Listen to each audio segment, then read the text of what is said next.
બનવાની અપેક્ષા રાખી હોય, પણ મને આ લાગ્યું છે, હું સ્વસ્થ છું, હું શાંત છું, હું કોઈ પણ નિર્ણય કરવાનો, વિદ્યાર્થી સાથેનો નિર્ણય કરવાનો આવે ત્યારે હલી નથી જતો ને, હું મારો કાંટો બરાબર સ્થિર રાખી શકું છું ને, તો જ હું મારા વિદ્યાર્થીઓને આ પ્રેરણા આપી શકીશ. આના માટે આપણે છીએ. અને આ એવું સમાજ પરિવર્તનનું કામ છે. ઝીણાભાઈ દરજી બહુ જ આકરા માણસ, તમે સૌ જાણતા હશો. તો ઝીણાભાઈ દરજી આપણે એન્ટ્રી રૂમમાં બેઠા હોય ને, અને પછી વિદ્યાર્થીઓ તો બધા જેમ જતા હોય એમની સામે જઈને બેસે. ઝીણાભાઈ પૂછે, ક્યાં ભણ્યો? એટલે કે લોક ભારતી. સારું કે બાજુમાં જે બે ત્રણ જણ બેઠા ને કે લઈ લો.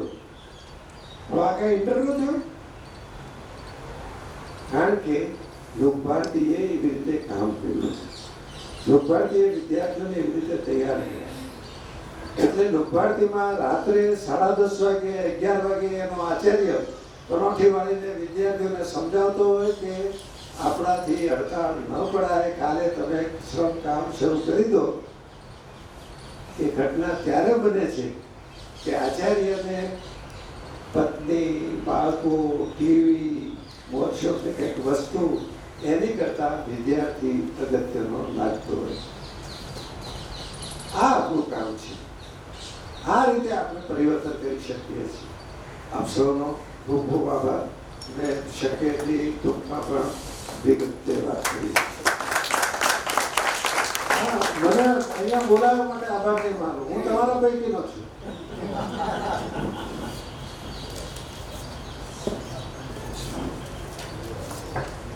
ખૂબ ખૂબ આભાર મનસુખભાઈ સલાહ.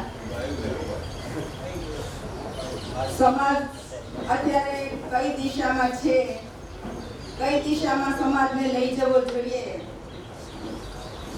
કેવો શિક્ષક આ સમાજને આ ઉન્નત દિશામાં લઈ જઈ શકે, કઈ પ્રણાલી લઈ જઈ શકે.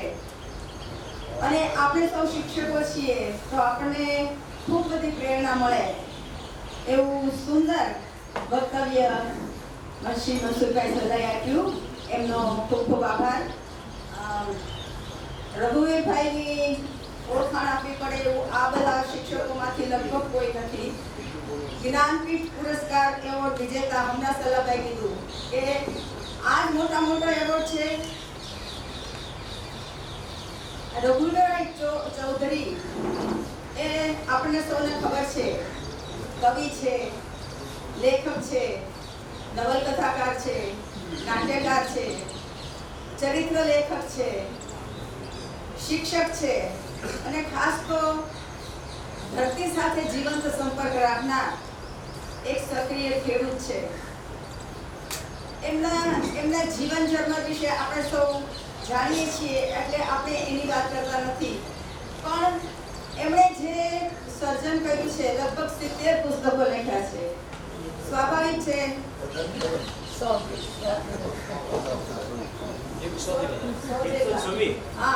100 જેટલા પુસ્તકો લખ્યા છે. અને આટલા બધાની વાત સાવ સ્વાભાવિક છે કે અહીંયા શક્ય નથી, પણ એમના મુખ્ય પુસ્તકોમાં સૌથી પહેલું અમૃતા, ગુરુવરા, અંતરવાસ, સહવાસ, અને એમના નાટકો ભજવાયા પણ છે અને બહુ સારી રીતે ભજવાયા છે. આ બધી વાતોમાં આપણે ઉતરતા નથી કારણ કે આપણે એમને ખૂબ જ વાંચ્યા છે. એક વખત મણારમાં દર્શક દાદા હતા. દર્શક દાદા મણારમાં રહેતા. મણારમાં દર્શક દાદા હતા. રઘુવીરભાઈ એમને મળવા માટે આવેલા. અમે સૌ બેઠા હતા. તો સ્વાભાવિક કે સાહિત્યની વાત નીકળે તો એમાં સાહિત્યની વાત નીકળતા ગોવર્ધનરામ ત્રિપાઠીની વાત નીકળી. એટલે રઘુવીરભાઈ દર્શક દાદાને કહે કે મનુભાઈ, આ ગોવર્ધનરામ અને મારી વચ્ચે તમે એક જ મને નડો છો. તો ગોવર્ધનરામ ત્રિપાઠી અને દર્શક આની લાઈનમાં, આની હરોળમાં સાવ સ્વાભાવિક રીતે ઉભા રહી શકે એવા રઘુવીરભાઈ જ્ઞાનપીઠ પુરસ્કાર વિજેતા આજે આપણી વચ્ચે છે. અને આજે આપણને એ સાહિત્ય દ્વારા વિદ્યાર્થી ઘડતર અને હૃદયની કેળવણી કઈ રીતે થાય એનું સુંદર મજાનું માર્ગદર્શન આપશે શ્રી રઘુવીરભાઈ ચૌધરી.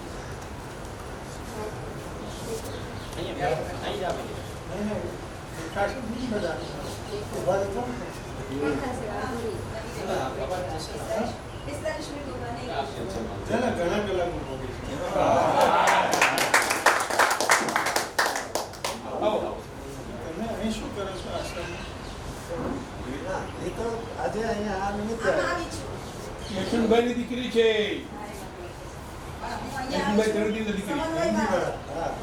હિન્દી વાળા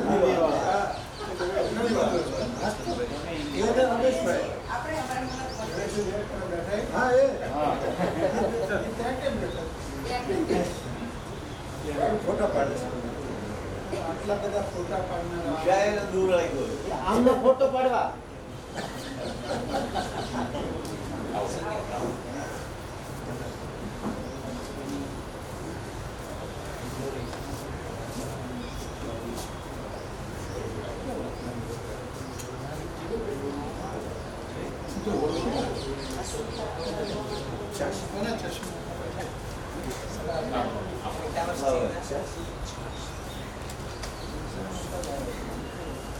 પકડી જ રાખવું પડે એવું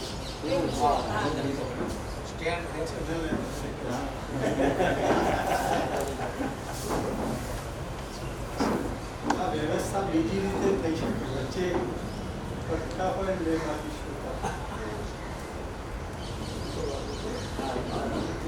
તો હજી થઈ જાય. બે ખુરશી આમ લઈ લે, બે આમ લઈ લે. ના હવે લોકો જઈ શકે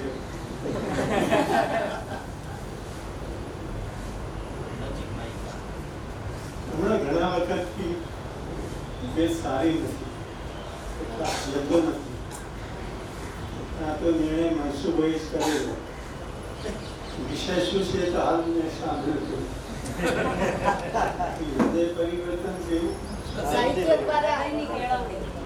હા વિદ્યાર્થી ઘડતર અને હૃદયની કેળવણી. હજુ સુધી તો કોઈનું થયું નથી. મનસુખભાઈનું પણ બહુ થયું ને થોડું થયું નથી. પરિવર્તન થતું જ નથી. તમે જેટલો સમય કૃતિની પકડમાં હો એટલો વખત તમારે સંવેદન એ દિશામાં હોય પછી તમે તમારા રસ્તે કૃતિ એટલે આ વધારે પડતું છે. સાહિત્ય દ્વારા પરિવર્તન કહીએ. પરિવર્તન થાય છે ઘટનાઓ દ્વારા, ખાસ કરીને હિંસક ઘટનાઓ દ્વારા કેટલાકનું પરિવર્તન થાય છે. રામાયણના મૂળમાં હિંસા જ છે. બે પક્ષીઓમાંથી એકને શિકારીએ મારી નાખ્યા અને જોઈને એમને જે પીડા થઈ તે એમણે શ્લોકમાં વ્યક્ત કરી. એ તો બહુ આખા જગતની સર્વોત્તમ અપૂર્વ ઘટના છે. આપણે જે કોઈ શ્લોક બોલો. માનિષાદ પ્રતિષ્ઠાત્વમ અગમ શાશ્વતી ક્ષમા યત્ક્રૌંચ મિથુનાદેકમ અવધિ કામમોહિતમ. સંસ્કૃતના છે મેં દાદા પાંડુરંગ શાસ્ત્રીની સંસ્થામાં અભ્યાસ કર્યો. સાત વિદ્યાપીઠ વિદ્યાપીઠમાં છે તો એ સંસ્કૃત આવડે છે.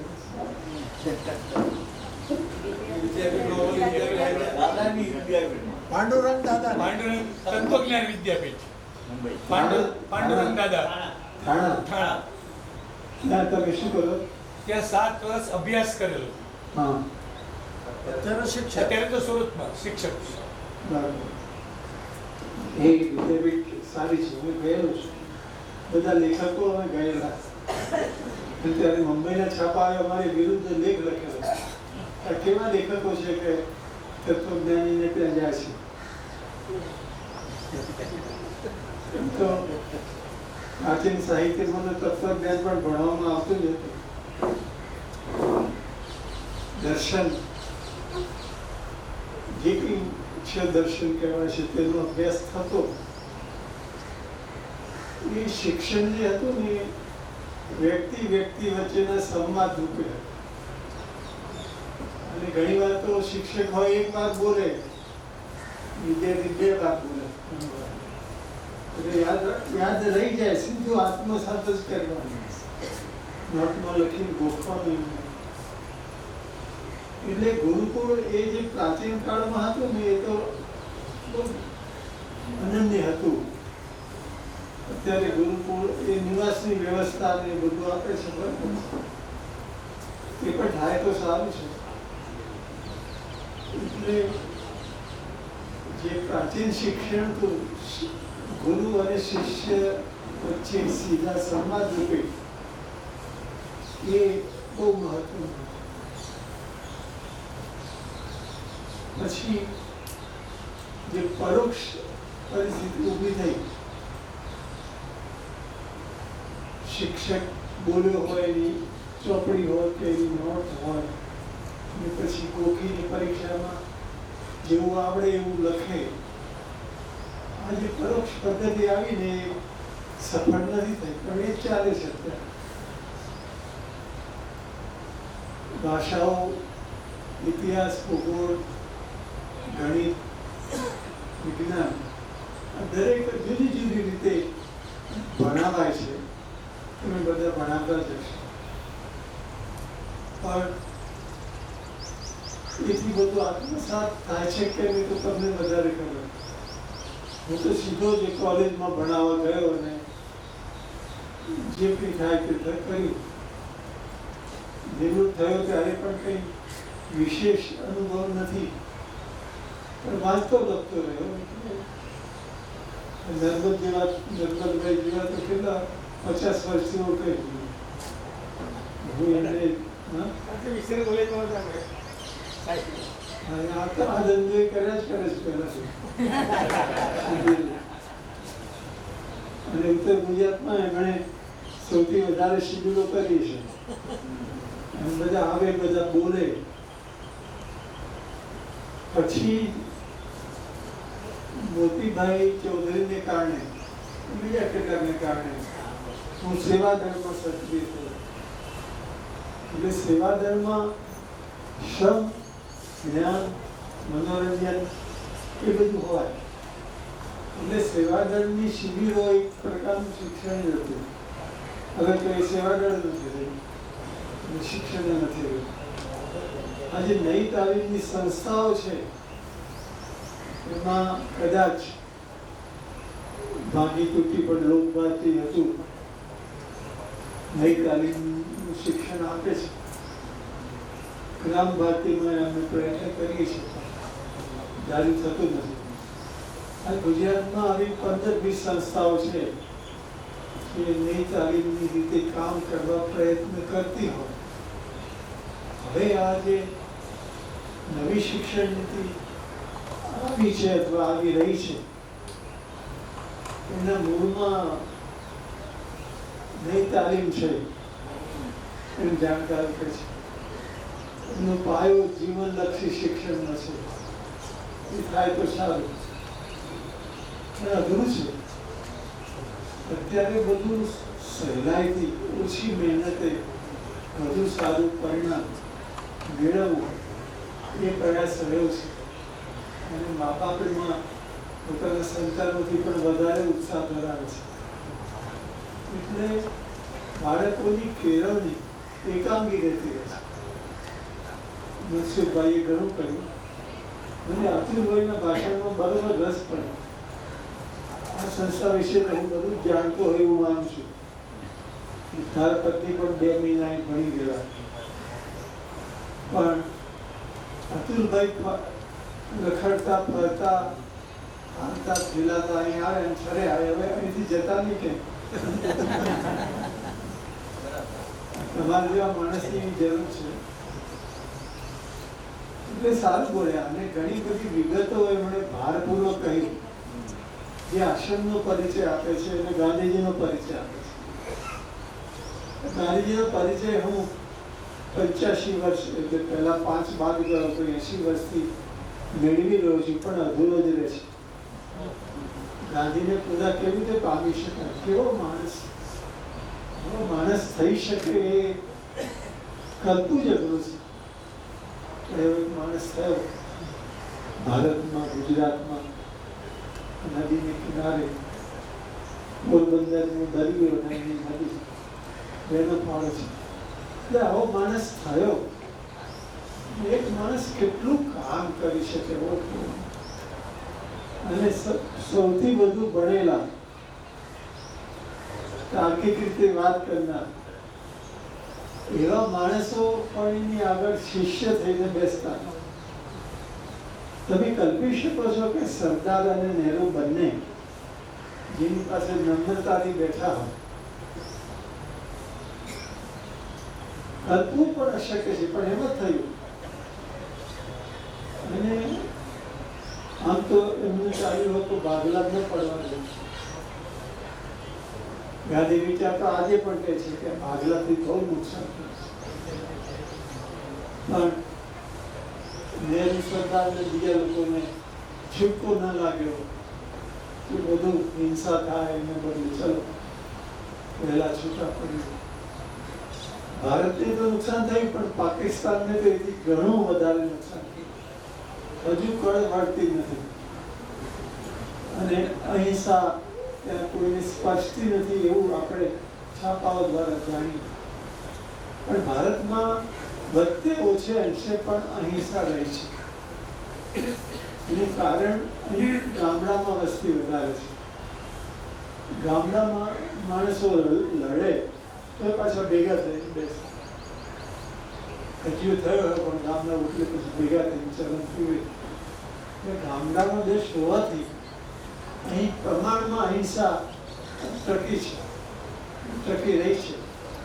આટલા મોટા દેશની ચૂંટણી થવી અને બહુ ઓછા લોકોને હિંસા થાય છે. ચૂંટણી પાર પડશે થોડા વખતની, બહુ મુશ્કેલ છે. આવા મોટા દેશની લોકશાહી પદ્ધતિ ચૂંટણી યોજવી, પાર પાડવી. બધાના મૂળમાં ગામડું અને ગાંધી બે દેશો છે. ગાંધી પાસેથી પછી વિનોબા પાછા થયા. આ પણ કંઈ માન્યામાં આવે એવું નથી. કેવી રીતે થાય આવો માણસ? માત્ર જ્ઞાનનો જ ઉપાસક. વિનોબાને જ્ઞાન સિવાય કંઈ નહીં. મા પણ એવા હતા, જ્ઞાન પીરસના. વિનોબા આવે આ અમદાવાદ ત્યારે આમ તો જવાના હતા પૂર્વ ભારતમાં કે હિમાલયમાં, પણ તે સમજાવે કે જાઓ ગાંધી પાસે જાઓ. અહીં આવ્યા અને કોચરબમાં ગાંધીજી ત્યારે રહેતા અને વિનોબા આવ્યા ત્યારે ગાંધીજી શાક સમારતા હતા. શાક સમારવું, કોઈ પણ કામ કરવું, સફાઈ, રસોઈ, પાણી ભરવું, બધું ગાંધી જાતે કરતા ને પાસે રહેનાર એમાંથી શીખતા. કેટલા માણસોને ગાંધીના સાથે રહેવાનો લાભ મળે, સાહચર્યનો લાભ મળે.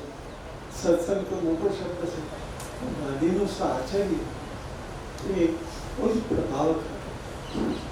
એટલે સરદાર ને નહેરુ, સરદાર ગાંધીજીમાં ઓછું માનતા હતા એવું નથી. ગાંધી કેવું કરતા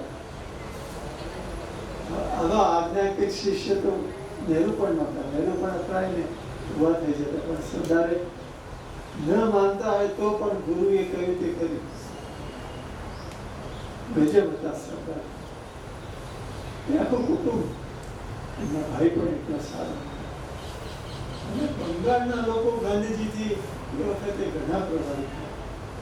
પછી દક્ષિણ ભારતના થયા અને ગુજરાત તો આખું જ ગાંધીજી પાછળ ગાંડો થયું. બહેનો પણ બહુ એમને અનુસરનાર બહેનો એ દાંડી કૂચમાં જોડાવા માંગતી હતી અને ખાદી માટે કે ટિકિટિંગ માટે બહેનો જોડાતી. એટલે ગાંધીના સમયમાં જ બહેનોએ ક્રાંતિકારી પગલાં ભર્યા અને સમાજ પરિવર્તનને મોટું આપતું. એટલે ગાંધીના સંતાનોમાં જેમદાસ અસાધારણ જરા જુદા હતા, પણ એ પણ આપણને વિચાર કરે એવા. એમનો પરિવાર કસ્તુરબા, નારાયણ દેસાઈ તો 2 પુસ્તકો કસ્તુરબા વિશે જ નાટક પણ લખ્યું. કસ્તુરબાએ એકવાર અફસોસ કરેલો કે અમે તમને અનુસરવા માંગીએ પણ નથી અનુસરી શકતા. તો આ ગાંધી અને ગાંધી પરિવાર એવું પોતાનું કુટુંબ અને એમની સાથે સંકળાયેલા સત્સંગીઓ, શિષ્યો, અનુયાયીઓ બહુ મોટી સંખ્યા હતી. અને તેથી અને તમે આ 100 માણસ છો, આ માન્યામાં આવે એવું નથી. આટલા બધા લોકો ગંભીર વિચાર કરો અને સહીજી બગાસું ખાધા વગર સાંભળી ગયા છે. અમારી સંસ્થાઓ પણ ગાંધી વિચારથી કોઈને કોઈ પ્રકારનો સંપર્ક રાખતી હશે એવું લાગે છે. એટલે ગાંધી બાપુ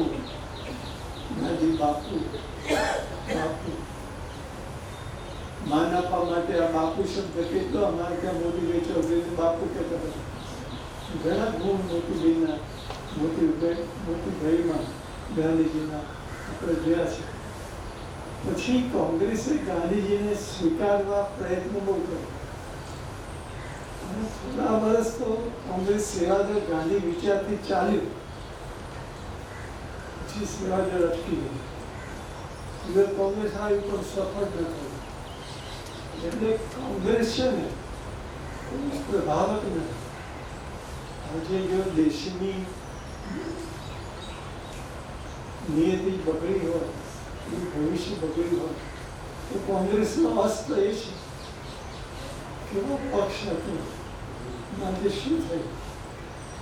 એટલે ગાંધીને તમારે ફરી તાજા કરવા હોય તો કોંગ્રેસ એના મૂળ સ્વરૂપે ટકી રહે અને એનો પ્રજાકીય સંપર્ક હતો એ ચાલુ હતો. હું જ્યારે હાઈસ્કૂલમાં હતો ત્યારે પ્રૌઢ શિક્ષણ વર્ગો ચલાવતો અને ગામમાંથી 35 વર્ષથી નીચેના બધાને ભણાવેલા, વાંચતા લખતા કરેલા. મેં ભણતો તો હાઈસ્કૂલમાં. એ સમય હતો. કોંગ્રેસ સેવાદળ, એની શિબિરો, વૈચારિક વાતાવરણ. કોંગ્રેસના નેતાઓ ભાષણ કરે તો બહુ સારું ભાષણ કરે. એક શિબિરમાં હું ગયો ત્યાં વધુભાઈ આવેલા, એટલું સુંદર બોલ્યા. ઘણોભાઈ તો સુંદર બોલતા જ હતા. તો એવા નેતાઓ હતા જે ગાંધી વિચાર, ભારતીય સંસ્કૃતિ, ભારતીય દર્શનો એ બધા વિશે મૌખિક રીતે એવું બોલે કે આપણને આનંદ થાય, એને કંઈ યાદ રહી જાય. આપણે હું તો ઘણી વાર આવ્યો છું ને પછી આવીશ. આપણે મળ્યા એ સારું થાય, વાતાવરણની અસર થાય અને વાતાવરણ જાળવી સારું થાય. વનસ્પતિ, વૃક્ષો, છોડે નદીનો એક પ્રસંગ મને યાદ રહી ગયેલો છે. ગાંધીજી અહીં જતા ત્યારે દર્શન કરતી વખતે મોં ધોવા માટે પાણી નદીમાંથી સીધું લેતા. નદી લોટી રાખતા, લોટી ભરીને મોં ધોયું એટલે જોનારે કહ્યું કે આ આવડી મોટી નદી વહે છે, તમે આટલું જ પાણી લીધું. ગાંધીજીએ કહ્યું કે નદી મારા એકલા માટે નથી વહેતી. આ જે સમજણ હતી, નદી મારા એકલા માટે નથી. એક વન આપણા માટે, એકબીજા માટે નથી. વન, વનસ્પતિ, શુદ્ધ હવા, પાણી, કેટલી મોટી મૂડી છે ભારતની.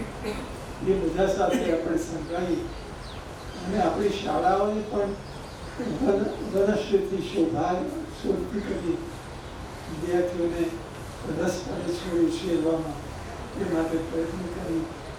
અને કોઈ પણ વિષય હોય પણ પ્રકૃતિ સાથે અનુબંધ જળવાય એ માટે પ્રયત્ન કરી. આજે આખા જગતમાં પ્રકૃતિ તરફ લોકો મળ્યા છે અને એ પ્રકૃતિ આપણને બચાવશે એવું માનતા થયા છે.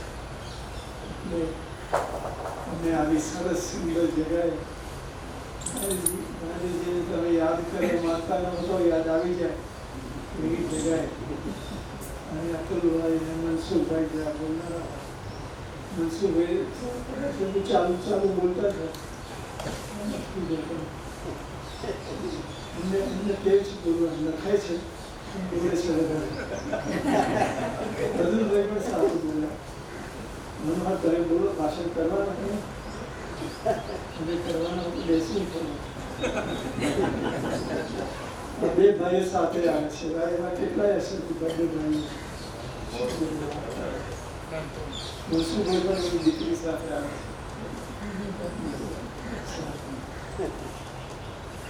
હું પણ આવે સુનિતા આવી છે, ખબર નહીં કેમ આવી છે. સાંભળવા તમને ને મનસુખભાઈની બરાબર છે. હજી બીજા મિત્રો બોલશે, પ્રશ્નો કરી દેવું ક્યારે કશું કરવાનું. અહીંથી વિદ્યાપીઠમાં જવાનું, ગુજરાત વિદ્યાપીઠ. ત્યાં શું કરવાનું? ત્યાં 3 વક્તાઓ છે. પાસમા બાઉ, ડૉક્ટર દલપત પઢિયાર અને ભાગેશભાઈ ઝા. બપોર પછી ત્યાં વિદ્યાપીઠમાં અમે છીએ. બપોરનું ભોજન વિદ્યાપીઠમાં લેવા પડે છે. વિદ્યાપીઠમાં ગવર્નરને બોલાવતા. અમે રાજકીય પક્ષાતીતથી બહાર રહેવાય એવો પ્રયત્નો કરીએ. અમારો સમન્વય ગ્રુપનું જે છે ને એક માન્યતા છે, પક્ષ સાથે બહુ નહીં જોડાવવું હોય. પક્ષનો અભાવ નહીં, પણ એને ઉપર બહુ ભાવે નહીં, મર્યાદિત રહેવાનું. તમે આમાં પ્રમુખ છો ને મંડળમાં? આપને લોકભારતી મળ્યો તો અને લોકભારતી સુરતમાં મળ્યો હતો. અમારી સ્કૂલમાં આવેલો. આવી ગયા મારી સ્કૂલમાં. તમારા વખાણ કરે સાહેબ.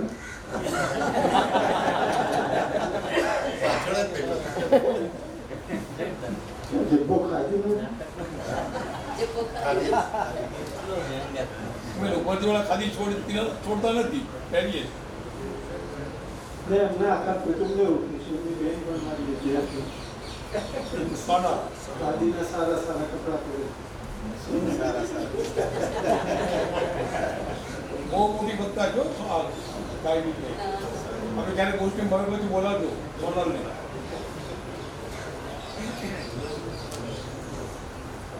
તમે જ બોલાવ્યો ને શું કરશે? સારું. એ હવે છોડી રહ્યા છે. સુરત સમન્વય ગ્રુપ સંબંધોનું વળપણ છોડવાનું. માર્ગદર્શન આપશે, પણ પ્રમુખ હવે બીજા બરાબર છે. વ્યાજબી છે. શરૂઆતમાં એક મિત્રે ગાયું, એનાથી વધારે સારું ગાનારા હોય તો એટલે પણ તક આપજો. ઘણા ગાનારા છે, દરેક અલગ અલગ ની આપી. ભલે તો બધા પ્રસંગ રહો. પ્રશ્નોત્તરી રાખીએ.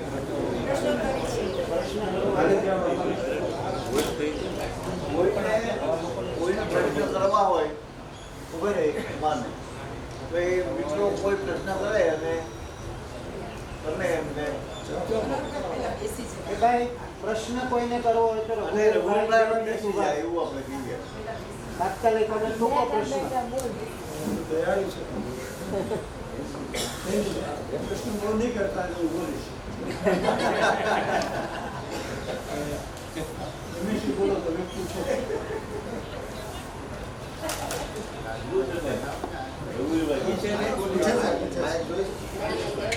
નમસ્કાર દાદા. હા, આપની સાથે ટેલિફોનિક તો વાત કરી હતી. અમૃતા વિશે આપ 2-4 વાક્યો કહો. તો એ તો સહેલું નથી, બહુ લાંબુ નહીં. એ તો 65 મેં લખ્યું, 35 અને 25. હા, એટલે હવે રહેવા દો, બીજા નવા લેખકોને વાંચો. પણ હજી અમૃતા બહુ ગમે છે. કારણ કે અમૃત છે. ના તો ફરી વાંચજો એ વાત. આપના કોલેજ કાળ દરમિયાન વિદ્યાર્થીઓ સાથેના કોઈ સારા માઠા અનુભવ હોય? સારા અનુભવ છે. હા, મેં કોઈની શિક્ષા નથી કરી. ઘણા વર્ષ ભણાવ્યું. નાપાસ તો કર્યા છે જ્યાં થતું છે. શિક્ષકોને વર્ગમાંથી કાઢી નથી મૂક્યા. તો પ્રેમથી એ બાળપણથી જ બોલવાની ટેવ હતી અને બોલું ત્યારે બધા ઉપર નજર રહી, સંવાદ સધાતો. સેન્ટ જેવિયર્સમાં 2 વર્ષ ભણાવ્યું, પછી વિદ્યાપીઠમાં 4 વર્ષ ભણાવ્યું, HP, BD યુનિવર્સિટી ઘણી બધી સંસ્થાઓમાં ભણાવતો રહ્યો અને 60 વર્ષ થયા એટલે રિટાયર થયો. ગામ તો પહેલાંથી જ જતો રહ્યો, પછી વધારે જતો રહ્યો. અત્યારે હવે જાતે ઓછું જાઉં છું, પણ સંજય સુનિતા સાથે ગામ જાઉં છું અને ગામમાં રહેવાનું ગમે છે. અમૃતા વિશે તો 2 કલાક બોલવાનું થાય, અત્યારે રહેવા દેવા. તમે 2 જણાએ તો વાંચી જ છે ને.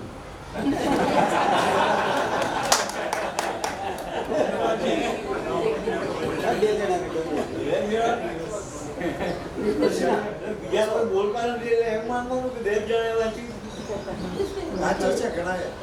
એક પ્રશ્ન, આટલા 126 જેટલા પુસ્તકો લખ્યા ને, 5-7 પુસ્તકો લખીને એમ થાય ખૂબ થઈ ગયું. તમે આટલું બધું પ્રેરણા અને આત્મબળ કેવી રીતે પ્રાપ્ત કરી લખવાનું?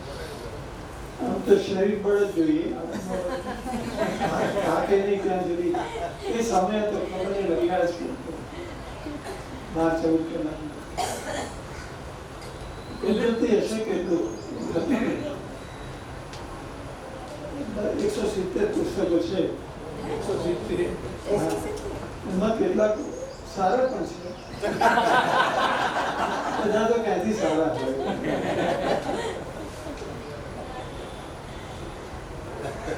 સારું, તમે આટલા બધા પ્રશ્નો પૂછો છો તો મેં આશા નથી રાખી. પહેલી ટિપ્પણીઓ પર વસંત બેઠી છે. એ આપનું પુસ્તક છે કે પુસ્તકનો કોઈ ખંડ છે? બીજા મિત્રોનું છે, વિપુલ શાહનું છે. વાર્તા છે.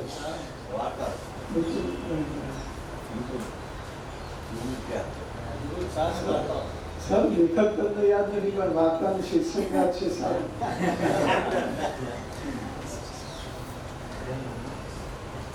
શું નર્મદભાઈ ક્યાં રહો છો?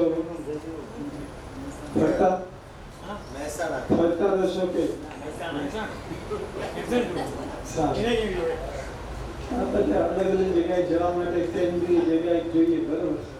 વતનમાં કામ કર્યું, 10 વર્ષ સરપંચ તરીકે કામ કર્યું વતનમાં.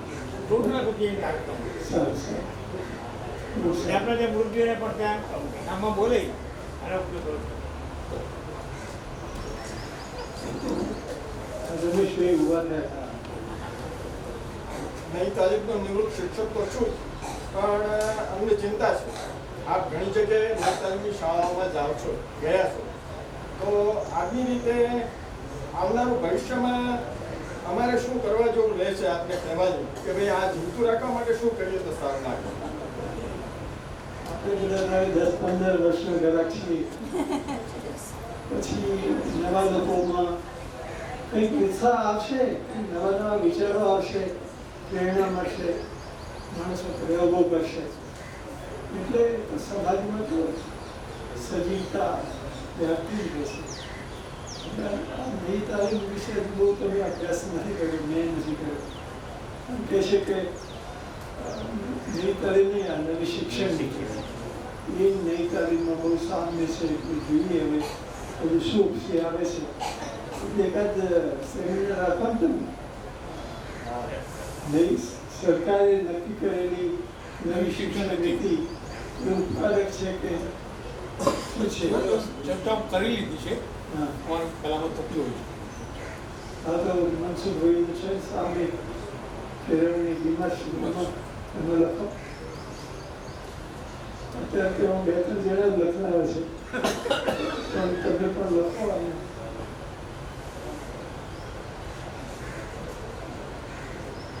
સારું, તો તમે હવે આગળ ચલાવો, હું એ થોડી વાર પછી ઘેર જઈશ. પૂછતું છે ને? સારું, મોટા ભાઈએ રજા આપી. સંસાર દર્શન બાકી છે અમારે, અને વચનો કાર્યક્રમ છે. હું અહીંથી પરિચય આપી શકું, હું જાતે જોઉં.